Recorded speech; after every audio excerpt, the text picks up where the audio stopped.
California killer, expecting early release.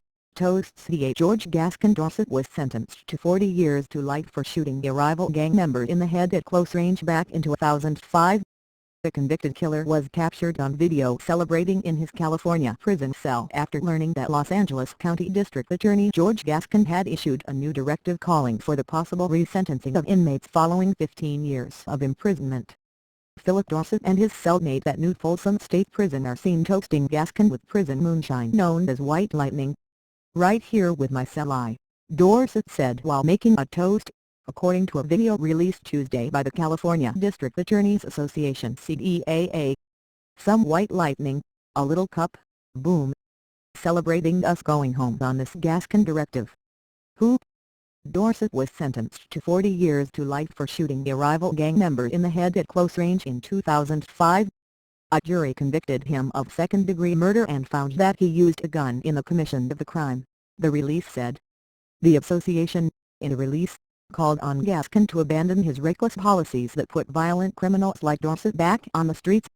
Recent footage of convicted murderer Philip Dorset celebrating George Gascón is compelling proof that violent criminals, not victims, will be the biggest beneficiaries of his radical policies, said Greg Totten, Chief Executive Officer of the CDAA.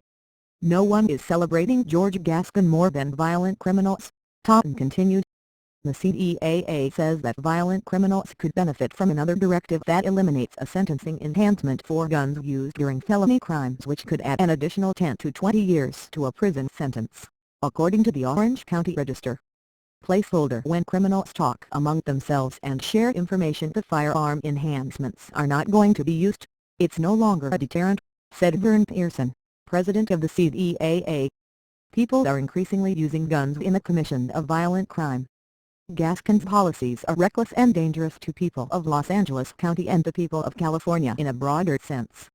The LAPD in January tweeted that homicides in South LA were up 150% compared to last year and that victims shot in the area were up 742%.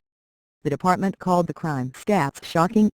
In November, the Los Angeles Times reported that the city was pushed into the 300-death mark for the first time since 2009.